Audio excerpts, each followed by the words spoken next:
नमस्कार, मैं रवीश कुमार। जब सुबह सुबह राजधानी दिल्ली में गृह मंत्री अमित शाह के घर के बाहर लोग बैनर पोस्टर लेकर पहुंच जाएं, तो इससे पता चल रहा है कि मणिपुर के हालात बेकाबू हो चुके हैं।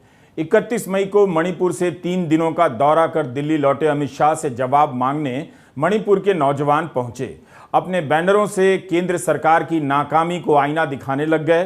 कुकी विमेन फोरम का कहना है कि उन्होंने गृह मंत्री अमित शाह को ज्ञापन भी सौंपा है। इसमें लिखा है कि 29 से 31 मई के बीच आपका दौरा हुआ था, उसके बाद से 56 कुकी गांवों को जला दिया गया है। 56। अगर ये हाल है तब अंदाजा मिल रहा है कि 35 लाख की आबादी वाले मणिपुर को संभालना कितना मुश्किल हो चुका है। 1 महीने से ज्यादा का समय हो रहा है, वहां से आने वाली हिंसा की खबरें रुक ही नहीं रही। अमित शाह के घर के बाहर आज सुबह सुबह कुकी समुदाय की महिलाएं बैनर पोस्टर लेकर खड़ी नजर आईं।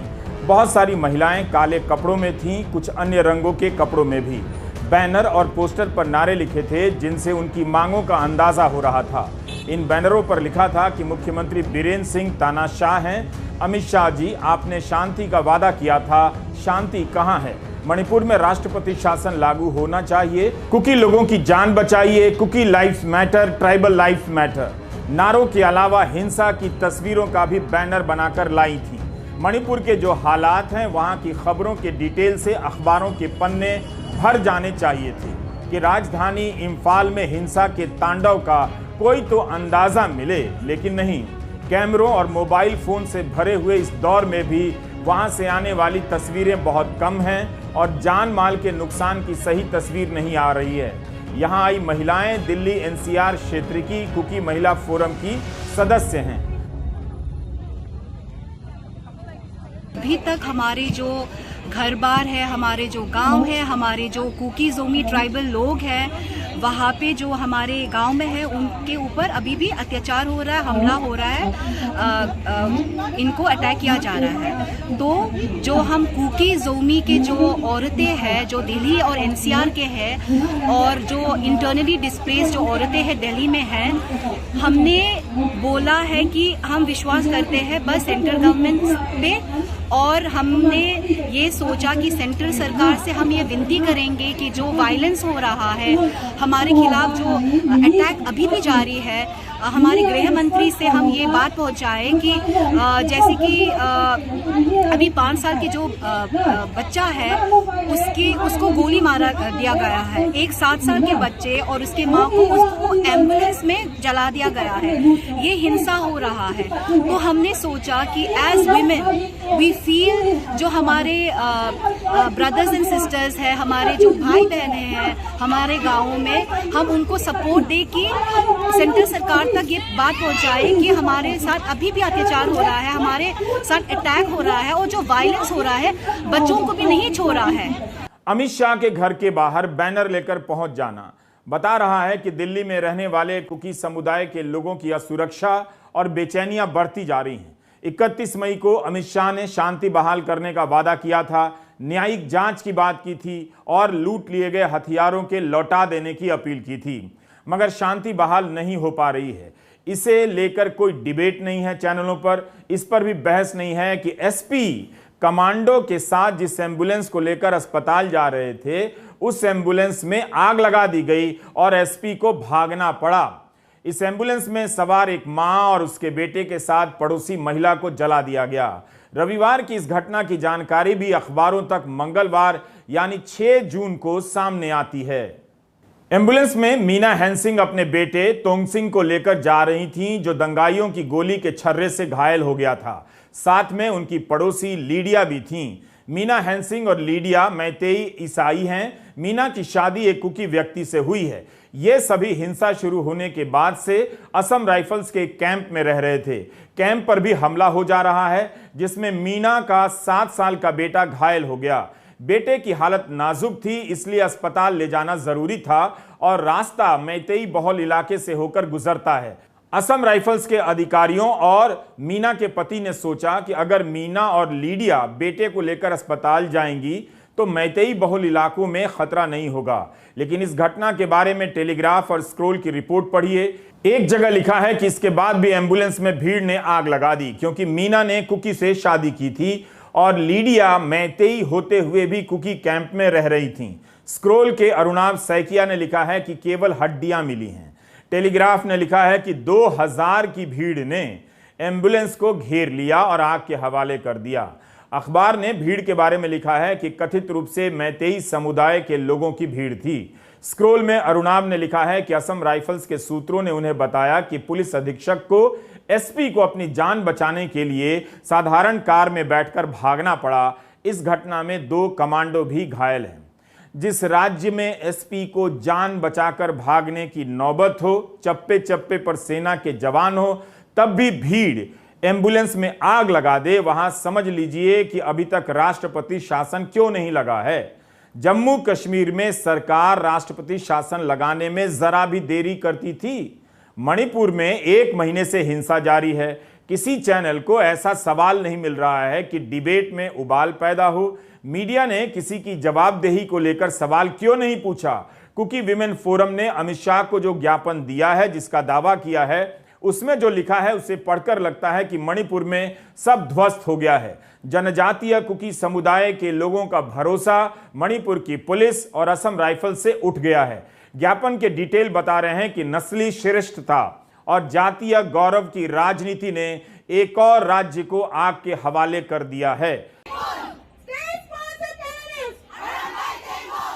अमित शाह के घर के बाहर प्रदर्शन करने के बाद कुकी समुदाय की महिलाएं जंतर मंतर पर आ गईं। उनके साथ नौजवान भी आ गए। जंतर मंतर की इन तस्वीरों के साथ हम आपको कुकी विमेन फोरम के ज्ञापन में कही गई बातों के बारे में बताना चाहते हैं।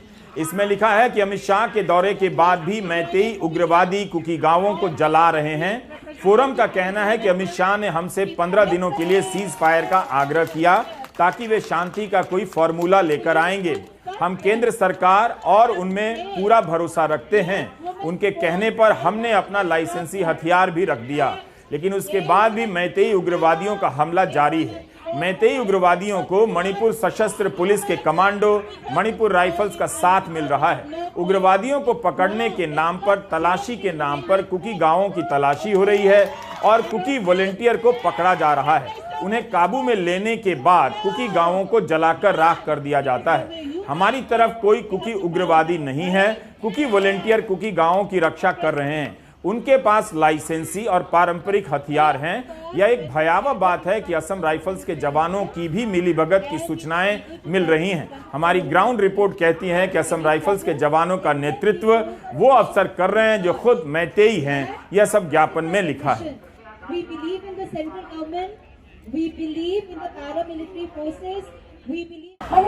यह हिंसा इसलिए हो रहा है क्योंकि जो मैतेई है, मणिपुर में जो मैतेई है, मैतेई पीपल, उन लोगों ने जो हमारा लैंड है, जो मणिपुर में हम अपने एंसेस्टर्स से जो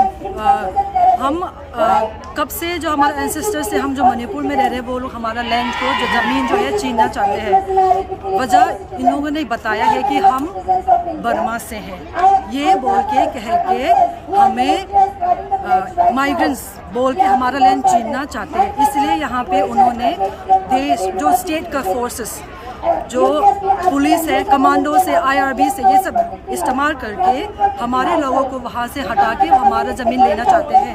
बट टू बी क्लियर, हम इंडियन से, क्योंकि जो आधार कार्ड बनाया है हमने, जो हमें मिला है, वो हमारे ट्राइबल्स लोगों ने बनाया नहीं है, हमारे जनजातियों ने बनाया नहीं है खुद, वो हमारे सरकार ने बनाया है। हिंदी प्रदेश के लोगों के लिए यह समझना मुश्किल है कि मणिपुर में क्या हो रहा है।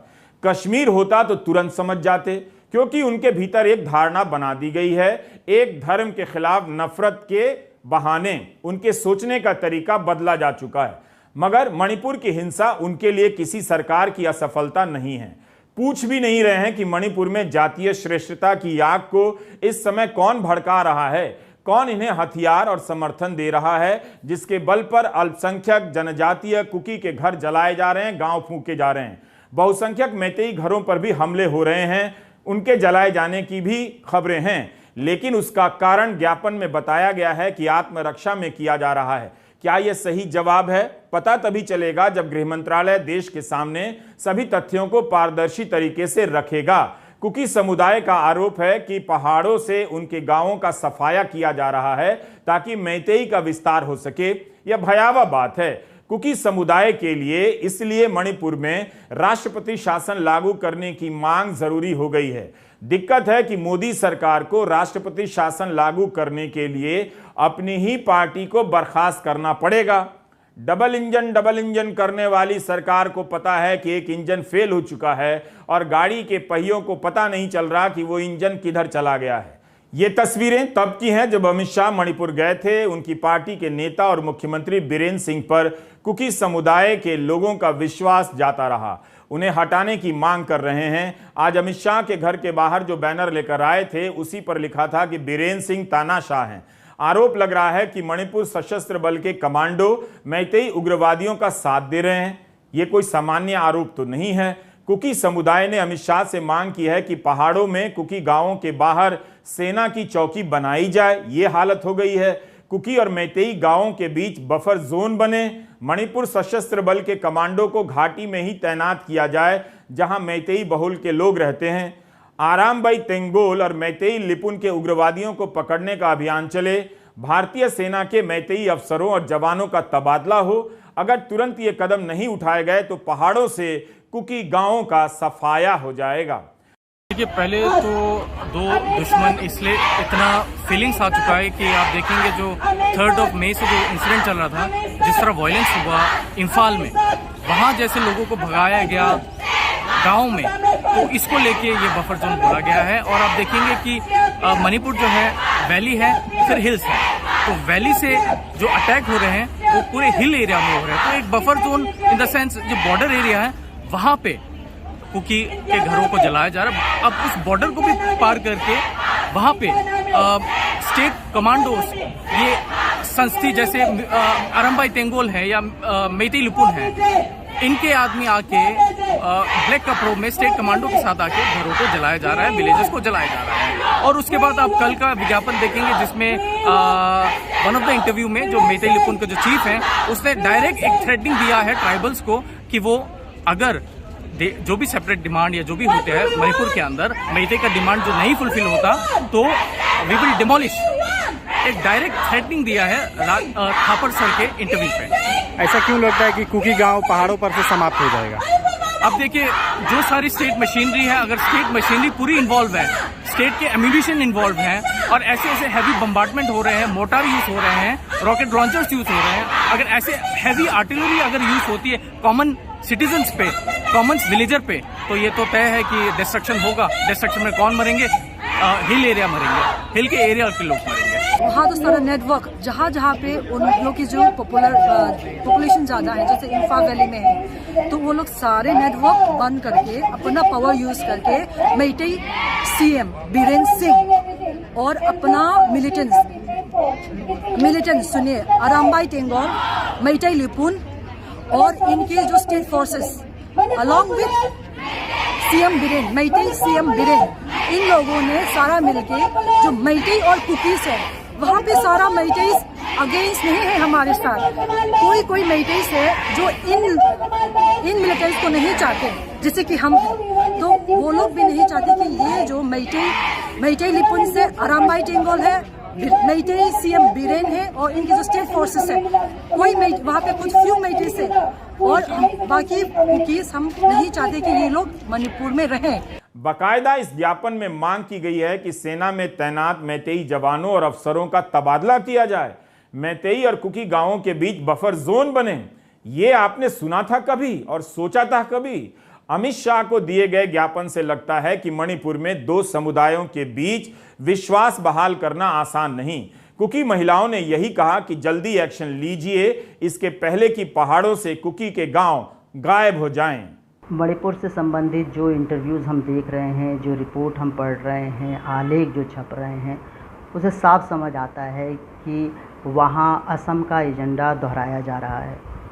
असम में बांग्लादेशी घुसपैठ का एक मिथ तैयार करके एनआरसी लागू किया गया, जिसके चलते लाखों गरीब लोगों को बेघर-बार होना पड़ा, परेशान होना पड़ा है। ऐसा ही मणिपुर में एक खास धार्मिक समुदाय को लक्षित करके मिथ तैयार किया जा रहा है। हिंदुत्ववादी ताकतें इस मिथ को परोसने में सफल होती दिख भी रही हैं, लेकिन पिछली बार की तरह वो ओवरटली एंटी ईसाई या एंटी मुस्लिम नहीं दिखना चाहती हैं। इसलिए दो आदिवासी समुदाय के झगड़े के तौर पर इस हिंसा को दिखाया जा रहा है, परोसा जा रहा है, लेकिन निश्चित तौर पर यह एक केंद्र सरकार को बताना चाहिए कि केंद्रीय सशस्त्र बलों से लेकर राज्य की पुलिस को लेकर कुकी समुदाय में जो अविश्वास बना है वो कितना सही है। क्या यह आरोप सही है कि मैतेई लोगों को पुलिस का समर्थन मिल रहा है? अगर इस हिंसा में राज्य की भूमिका है तब बताइए कि संविधान क्या कहता है। क्या इसकी जांच नहीं होनी चाहिए कि कुकी समुदाय के लोगों को निशाना बनाने के लिए क्या राज्य सरकार की तरफ से उग्रवादियों को छूट मिली या कोई छोटे मोटे आरोप नहीं है? अमित शाह से इतना तो पूछा ही जा सकता है और वे खुद देश को बता सकते हैं कि मणिपुर में आतंकवाद के समाप्त हो जाने का उन्होंने कई बार ऐलान किया है। तो फिर ये सब क्यों हो रहा है? कौन लोग हैं जिन्हें केंद्रीय बल से लेकर राज्य की पुलिस काबू में नहीं कर पा रही है? और ये लोग किस किस समुदाय के हैं? इन्हें हथियार कहां से मिल रहा है?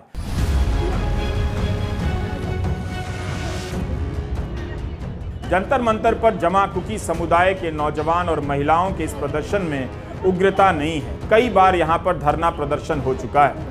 एक तरह की बेचैनी नजर आती है। अपने गांव, घरों और लोगों की सुरक्षा को लेकर इनकी असुरक्षा बढ़ती जा रही है। इनके भाषणों, बैनरों और ज्ञापन में केंद्र सरकार के प्रति विश्वास दिखता है। अमित शाह ने मणिपुर के दौरे के समय कुकी और मैतेई समुदाय के नेताओं से बात की, लेकिन इसका राजनीतिक समाधान नहीं निकल सका। दोनों के रिश्ते इस हद तक कैसे बिगड़ गए, इसमें उनके मुख्यमंत्री की क्या भूमिका है, इस पर ईमानदारी से बात करनी होगी। डबल इंजन के कार्बोरेटर का पानी सूख चुका है। कुकी समुदाय का आरोप है कि इम्फाल को खाली करा दिया गया है। वहां कुकी समुदाय के घर, दुकान जला दिए गए हैं। पहाड़ी इलाकों में भी कुकी समुदाय के लोगों के गांवों, घरों और चर्चों को निशाना बनाया गया है। इसकी प्रतिक्रिया में कहीं कहीं से मैतेई गांवों और लोगों को भी निशाना बनाया गया है। मगर इस पूरे मामले की इतनी मामूली रिपोर्टिंग हो रही है कि सही तस्वीर किसी के सामने भी नहीं है। अमित शाह के आने के बावजूद मणिपुर के मैतेई मेजॉरिटी फिर भी गांव में जाकर गांव को जला रहे हैं, लोगों को विधवा कर रहे हैं, बच्चों को मार रहे हैं। द हिंदू अखबार की विजेता सिंह ने लिखा है कि सेना और केंद्रीय बलों के 20,000 जवान तैनात हैं। बीएसएफ के 1,000 जवानों को हवाई जहाज से उतारा गया है। मणिपुर की आबादी करीब 35 लाख होगी, तब भी एक महीने से राज्य में हिंसा पर काबू नहीं पाया जा सका है। बहुसंख्यक मैतेई और अल्पसंख्यक और अनुसूचित जनजाति के कुकी के बीच की हिंसा में 100 से अधिक लोग मारे गए हैं। ऐसे वक्त में देखना चाहिए कि देश के रक्षा मंत्री किस तरह के ट्वीट कर रहे हैं। हमने राजनाथ सिंह का निजी ट्विटर हैंडल देखा है। अगर हमसे चूक नहीं हुई है, होगी तो सुधार कर लेंगे, लेकिन जितना ध्यान से हमने देखा है उसमें इस एक महीने में मणिपुर की हिंसा पर देश के रक्षा मंत्री का एक भी ट्वीट हमें नहीं मिला। 6 जून को राजनाथ सिंह ट्वीट करते हैं कि महिला सशक्तिकरण की दृष्टि से पीएम श्री नरेंद्र मोदी के नेतृत्व में सरकार ने कई कदम उठाए हैं। भारत की नारी शक्ति जहां देश के संकल्पों को पूरा करने की दिशा में पूरे उत्साह से काम कर रही है, वहीं राष्ट्र के विकास को भी नई ऊर्जा और गति दे रही है। #9 years of women led development। हम नहीं कहते कि ट्वीट ही सारी चिंताओं का पैमाना है, लेकिन अंदाजा मिल जाता है कि मणिपुर के हालात पर रक्षा मंत्री की सार्वजनिक सक्रियता और चिंताएं कैसी हैं। बालेश्वर रेल दुर्घटना पर अमेरिका के रक्षा सचिव के ट्वीट को जवाब देते हुए राजनाथ सिंह लिख रहे हैं कि उनकी श्रद्धांजलि ने दिल को छू लिया है। मणिपुर में सेना के हजारों जवान तैनात हैं। कम से कम यही बता दें कि क्या वहां से आ रही चीख पुकार की आवाज उनके दिल तक पहुंच रही है। कम से कम गृह मंत्री या गृह मंत्रालय का कोई अधिकारी ही दिल्ली में प्रेस को बताए, कुकी समुदाय को बताए कि पहाड़ों में उनके गांवों को जला देने की खबरें सही हैं या नहीं। तस्वीर दिखा दे, सैटेलाइट पिक्चर दिखा दे। इन सवालों का जवाब यह नहीं हो सकता कि प्रधानमंत्री की पूर्वोत्तर के राज्यों में गहरी दिलचस्पी है। तो फिर प्रधानमंत्री कहां है? क्यों एक महीने से मणिपुर जल रहा है? केंद्र सरकार की सूचना एजेंसी पीआईबी की 6 जनवरी 2023 की प्रेस रिलीज है। इसमें लिखा है कि अमित शाह ने आज मणिपुर के मोइरांग में 1311 करोड़ रुपए की 21 विकास परियोजनाओं का उद्घाटन व शिलान्यास किया और कहा कि प्रधानमंत्री श्री नरेंद्र मोदी जी और मणिपुर के मुख्यमंत्री श्री एन बीरेन सिंह के नेतृत्व में आज मणिपुर आतंकवाद, बंद और ब्लॉकेड से पूर्णतया मुक्त होकर विकास, शांति और खुशहाली के रास्ते पर आगे बढ़ रहा है। मोदी सरकार ने पूर्वोत्तर के लिए क्या किया, हम उसकी संपूर्ण समीक्षा नहीं कर सकते, लेकिन मणिपुर के हालात बता रहे हैं कि जो करना चाहिए था और जो इस एक महीने में करना चाहिए था वो नहीं किया गया है। शायद पूर्वोत्तर की नीतियों के नाम देखेंगे तो लगेगा कि सरकार ने कितनी मेहनत लगाई है इन नामों और नारों को गढ़ने में। यह कमाल की सरकार है। हर चीज का या तो पौराणिक नाम है या ऐतिहासिक नाम है। नाम और नारा गढ़ने में मोदी सरकार का जवाब नहीं लगता। क्या आप जानते हैं कि प्रधानमंत्री की पूर्वोत्तर नीति का संक्षिप्त नाम पीएम डिवाइन है? यह सरकार की किसी नीति का नाम हो सकता है? डिवाइन के आगे देवता भी लगा देते, कौन रोक रहा था? चल क्या रहा है इस देश में? पीएम डिवाइन का पूरा नाम है prime ministers development initiative for north east region. गजब है, कोई योजना का नाम ऐसे भी सोचा जाए कि पीएम देवता हो जाए, पीएम कृपा हो जाए और पीएम क्रोध भी कभी कभी। पीएम क्रोध के तहत जो किसान एमएसपी मांगेंगे उनके साथ ऐसा बर्ताव हो जैसा कुरुक्षेत्र में हुआ। पुलिस की लाठियां किसानों को दौड़ाने लग जाती हैं। आजकल सूरजमुखी उगाने वाले किसान न्यूनतम समर्थन मूल्य की मांग ही तो कर रहे थे। वैसे लाठी खाते इन किसानों को पता होना चाहिए कि वे उर्वरक का इस्तेमाल कम करें। इसके लिए पीएम प्रणाम योजना है। किसानों ने आज शाहबाद में इस लाठीचार्ज के विरोध में धरना दिया। कहा कि सरकार को न्यूनतम समर्थन मूल्य देना ही होगा। मोदी सरकार की योजनाओं के नामों का अलग से अध्ययन कीजिए। पीएम डिवाइन कमाल का नाम लगता है। इस तरह पीएम वरदान हो जाए, पीएम देवलोक हो जाए, पीएम देवता हो जाए तो हाउसिंग सोसाइटी के अंकिल खुशी से झूम जाएं जैसे कोई उन्हें पौराणिक कथा पर बनी एनिमेशन फिल्म दिखा रहा हो। कवच नाम भी कम आकर्षक नहीं है, लेकिन जब लोग मर गए ट्रेन दुर्घटना में तो पता चला कि योजना का काम अभी मुख्य ट्रेनों तक भी नहीं पहुंचा है। 12 अक्टूबर 2022 की पीआईबी की एक प्रेस रिलीज में लिखा है कि प्रधानमंत्री श्री नरेंद्र मोदी की अध्यक्षता में केंद्रीय मंत्रिमंडल ने आज एक नई योजना पूर्वोत्तर क्षेत्र के लिए प्रधानमंत्री की विकास पहल पीएम डिवाइन को वर्ष 2022-23 से 25-26 तक 15वें वित्त आयोग के शेष 4 वर्षों के लिए मंजूरी दे दी है। 100% केंद्रीय वित्त पोषण के साथ पीएम डिवाइन नाम की नई योजना केंद्रीय क्षेत्र की एक योजना है और इसे पूर्वोत्तर क्षेत्र के विकास मंत्रालय डोनर द्वारा लागू किया जाएगा। प्रधानमंत्री ने एक्ट ईस्ट पॉलिसी के साथ एक और नारा दिया है, act fast for north east और act first for north east, है ना? तब फिर मणिपुर की हिंसा को फर्स्ट और फास्ट तरीके से क्यों नहीं रोक पा रहे हैं? एक नारा और है, यह भी हमें केंद्रीय सूचना एजेंसी पीआईबी की एक अन्य प्रेस रिलीज से मिला है। 3 पी का नारा, पीस, प्रोग्रेस और प्रॉस्पेरिटी। तो मणिपुर के हालात को काबू में करने के लिए किसे पुकारा जाए? 3 पी को, पीएम मोदी को, पीएम देवता को, पीएम देवलोक को या पीएम डिवाइन को? इधर हाथ फेरिए तो इधर का सामान गायब, उधर हाथ फेरिए तो उधर की समस्या गायब। मणिपुर की घटना पूर्वोत्तर को लेकर प्रधानमंत्री की सक्रियता पर गंभीर सवाल उठा रही है कि वो सक्रिय क्यों नहीं है। कांग्रेस के मीडिया प्रमुख जयराम रमेश ने ट्वीट किया है कि मणिपुर की घटना पर प्रधानमंत्री चुप क्यों हैं, शांति की अपील क्यों नहीं कर रहे हैं, वहां सभी दलों का प्रतिनिधिमंडल क्यों नहीं भेजा जा रहा है। ठीक है, मोदी सरकार में कोई जिम्मेदारी तय नहीं होती है, लेकिन वहां पर डबल इंजन की सरकार है। इस हिंसा में सरकार की भागीदारी तो तय की जा सकती है या नहीं? नमस्कार, मैं रविश कुमार।